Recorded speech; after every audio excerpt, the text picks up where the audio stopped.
All right, hey everybody, we're back with Samco Workshop here, and we have truck news. We got a bunch of different things we're going to talk about. A lot of it not so good, some of it good, but we got here we go from Car Scoops. We got GM is recalling nearly 62,000 Colorados and Canyons with software issues caused the front cameras in the Colorados and Canyons to see obstacles where none exist, leading to phantom braking done by the computers. So you can go look this up if you're worried about it. But if you have a Canyon or a Colorado, make sure you check and see if you're involved in this. It is 62,000 across USA and Canada.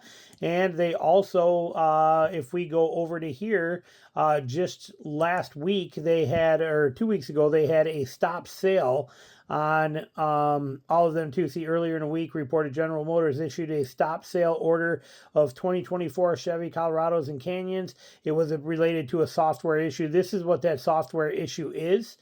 So they stopped selling them, fixed the ones that needed to be fixed there, and then they're recalling them here for anybody that already has them out there to fix this. It's a simple fix. It's a software fix.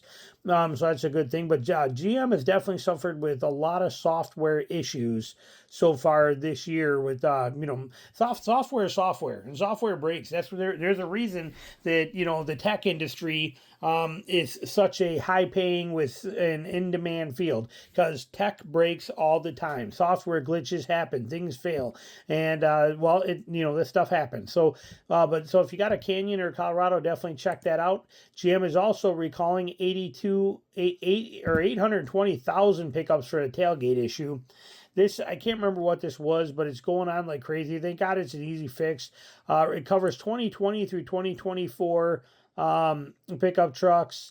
The tailgate, because of water, could leak into the exterior tailgate switch and short it out while it's parked, and then the tailgate can come down. Mostly I think it was on the Sierras, and the full-size trucks. Does it say on here? Yeah, the Silverado and Sierra trucks right here. It says this recall is for 2020 to 2023 Sierra and Silverados. Heavy duty version of the same pickup as well too. So it's basically has to do with the tailgate can open on its own. It's water getting into a switch. So something definitely worth checking out. Toyota is loaded with recalls as well too here. Toyota's recalling 680,000 cars in less than a week.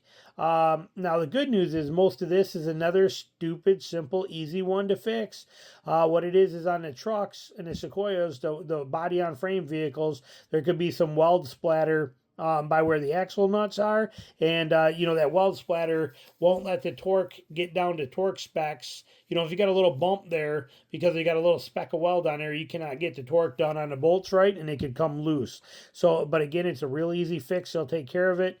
They will also there's also an additional one that companies issued voluntary recall notices for 19,000 Toyota Mirai mid-size cars, Lexuses, some 4,000 Camrys and Camry hybrids over improperly installed head restraints. And then Toyota just get another one, a month ago, do not drive advisory for 50,000 vehicles with the bad airbags. Like I said, recalls are just the thing of the way the world works today. Recall. Chrysler recalling 330,000 Jeep vehicles for the Grand Cherokees because of the fact that they could have the steering wheel issue that may cause drivers to lose control of their vehicles. You can look into this as well too if you have one. Upper control arm, ball joint, steering knuckle may separate. Really? I mean, come on. The upper control arm, ball joint, and steering knuckle may separating, causing the wheel to fall outwards could result in losing control of the vehicle or increased risk of crash. I mean, come on, get this stuff fixed. But this is, again, supplier issues. This is the world we live in today. What's this one? 63,000 Mavericks being recalled because they got a blackout, a screen, infotainment cluster will black out on it. So like I said, these are things that, this is the world we live in today. There's no doubt about it. But here's some good news. Jeep offering, for the first time ever, if you guys don't know about Jeep Week down in Daytona, it's huge. It's been going on for what, 5-8 years or something. They do it since 2017. It's been going on. Donates a ton of money, but basically all kinds of Jeeps take over Daytona Beach, show all kinds of vehicles that are there for everybody to enjoy, special events, and they do a trail ride down the beach, that kind of thing. So it's a huge deal. It's fantastic. Well, Jeep is this year creating a 2024 Jeep Beach Edition with a Gladiator Beach. Okay, so they're making a Gladiator Beach. You want more info on this? Definitely check it out. Let's see if it tells you. Right here, the 2024 Jeep Gladiator Beach is based on a Willys trim, Pentastar. Comes with a body-colored hardtop, headliner, Sunrider flip top, spray and bed liner, LED headlights, fog lights, rock rails, rear locking diff, 32-inch tires, and a decal package. The interior is upgraded with Mopar cat skin leather embroidered with the Jeep Beach logo. These commemorative models are limited edition. Jeep is making only 250 examples of the Gladiator Beach. That's pretty cool. That's pretty sweet. That's the special edition deal there. That is pretty impressive. So you can read more about this if you want to. I'm kind of holding it there for you. But definitely a very cool thing they got. What is it? Ford halts shipment of popular EV over quality control. This is the Lightning. We know the Lightning is a joke. They might as well just scrap the whole thing. I mean, they haven't been able to get this thing out since like 2020. They cannot make a Lightning, and it just fails over and over again. When will people understand that we cannot do EVs, okay? If we're going to EVs, they're going to come from China or they're going to come from Elon, and that's how it's going to be, and everything else is a complete failure. It's just getting worse and worse, but this F-150 Lightning needs to just be thrown into garbage and start again from scratch and get rid of the name because it's synonymous with nothing but problems. It's been that way since the beginning, but apparently there's another problem with it, and now they're no quality. They're not shipping it. Another good news, Jeep is slashing prices to attempt to regain U.S. market share. If you don't know, Stellantis raised the prices on Jeep, Ram, all their vehicles to insanely high prices. People ask me why I never talk about Ram pickups on my channel. Because, right now there's stupid high prices, and there's no reason that anybody should be buying a brand new Ram. They just don't have any value in them right now. And same with the Wagoneer and stuff like that. The prices have been ridiculous on Jeep and Ram, anything Stellantis. I don't know what they were thinking, but their prices are just astronomically high. And that's why they don't have any sales. People think, well, they're just no good. They don't get sales. They don't get sales because their prices are just crazy stupid. But this year they've decided that Jeep, at least in this portion of it, has cut many of its models in the U.S. after sales dip for a 5th consecutive year. It's because they've been raising prices so much. Revealed that it will stop trying, or the car maker has also revealed it will stop trying to position the Wagoneer and Grand Wagoneer as models of their luxury sub-brand, and instead converge them into the regular Jeep family.